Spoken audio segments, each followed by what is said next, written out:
Would you tell us your name? Carolyn Patricia Scott. Carolyn, you had went through something that was challenging and very hard to face. Would you share what you went through? Right. I've lost people in my life. I've lost my father, a husband, my mother.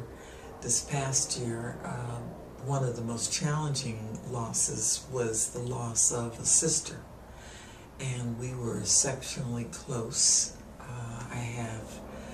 There's 4 of us, and we lost one, and I was closest perhaps to that sister.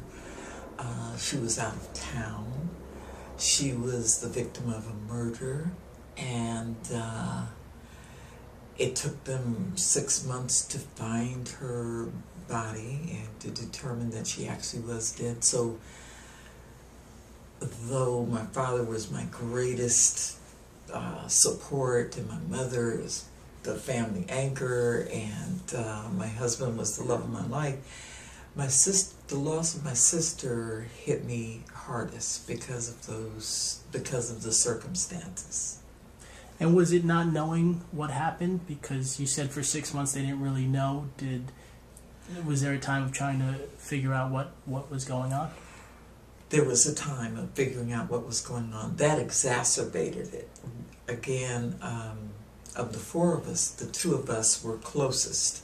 She wanted to, I did some drawing, and I ultimately leaned toward and developed myself as a writer. But as a young woman, I drew pictures, I painted, and so forth.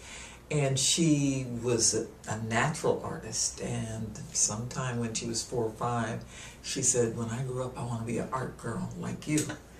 And so we were always very close on that level. She was an artist, and I consider myself a form of an artist.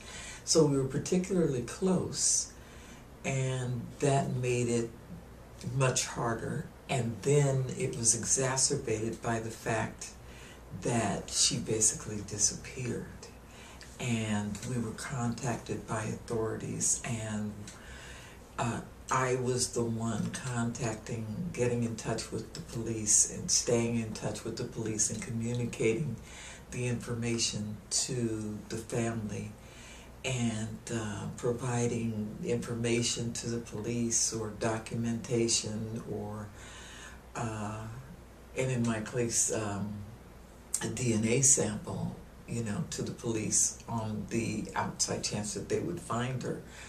But so it was a balancing act. My mother was very, very upset at the time, so it was hard communicating these things to her. And she had one child, a daughter, my niece, Nataki, and it was hard communicating these things to her. So maybe it trebled the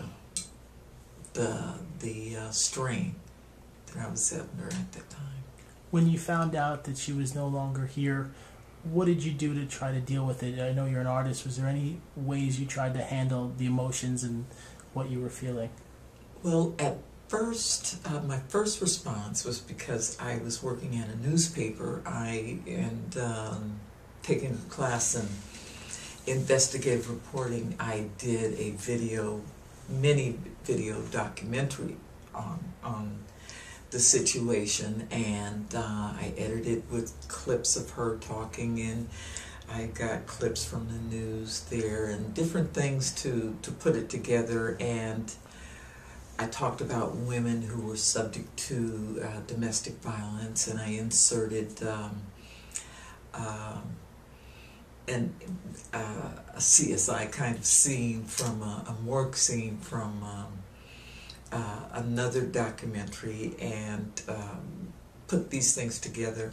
And I did a lot of work on it, and I was just possessed by it. And then I showed it to my niece and my aunt, and they were not impressed. They were, technically they said, oh, that's great, but we don't ever want to see that again. And after that, I had to start to reflect on what I wanted to do. I didn't want to just go on making tributes to the terror of the situation. And so I couldn't stop reliving it. I couldn't stop reliving and wondering what happened and so forth. And one thing I did go to grievance counseling, and just for a short 5 visits. And the one thing the gentleman told me that helped was that he said, "You can't know." You know, and I was making these movies in my head all the time, just repeating what was going on and imagining, you know, was there snow on the ground? Was there this? Was there that? Was there a fight or struggle or whatever? And once I decided to take his advice on that and just tell myself, stop, you can't know, that released me from that torturous part of it. And the documentary, I was able to set aside the documentation of the terror. And once I did that, I decided that I needed to go back to things that I enjoyed, memories of her that I enjoyed, and things that I enjoyed. And when I would get extremely sad, I would try to imagine a moment with her. And I would try to relive that moment, whether just the touch and just the moment, whether it was watching a funny show or whether we were stuffed into a car, you know, crammed into a car with other people. I tried, and I still do this, I imagine that moment, that touch, and I try to get a little joy out of that. And it does give you joy if you can go back and remember those moments, just, you know, however fleeting. And the texture of her sweater, or the sound of her voice, or the way that she said this, or the way she laughed when somebody did something else. That freed me. That really freed me. And it freed me to go on to other things and enjoy and explore things that I love and enjoy, and things that I'm good at. And it didn't have to necessarily have anything to do with her. I didn't have to continually make monuments to the pain or anything. I could enjoy hobbies, etc. My hobby, one of my main hobbies, is ancient Egypt. So I study it and I write about it, and I have a website about it, and I just totally enjoy myself through those things. They don't have a relationship to her, a direct relationship to her or to the tragedy, but it is fulfilling, and it engages me intellectually, emotionally, and that's important. That's important to this day. And so those two things, being able to go back to those moments that are precious and re-experience them, gives me the release, and being able to let go and go into the things that I do best and I enjoy most. That's the second half of it for me.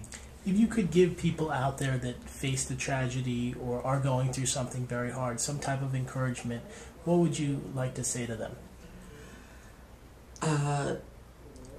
Enjoy life. Try to enjoy life and try to recall what you can, the good parts, and whether it's the loss of a person or the loss of a relationship or whatever it is that you're going through.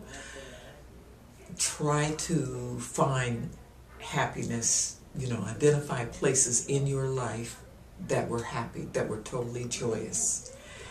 And if you can do that and grab onto those, somehow that does something to your brain. At least for me, it did something to my brain. It said there was joy, there was happiness, my life was not a mess, my life was not total darkness before, and I'm not sliding into the abyss. There were pieces, however few. Find those places and take yourself there. And if it's very, very bad, you've got to take that stop. Take the therapist's advice and say, stop. And, I can't know, what the pain was. I can't revisit it. I can't stay there. You have to be strict. You have to tell yourself, I can't go there. And the other part of it is find what you find, what you enjoy, what you're good at, what you can continue to learn. If you have a craft or a hobby or anything that you can submerge yourself in, that allows you to get a certain amount of enjoyment, and you can also learn, and you can also share it with other people. The process is dynamic. The process is healing, and that's the way I would go.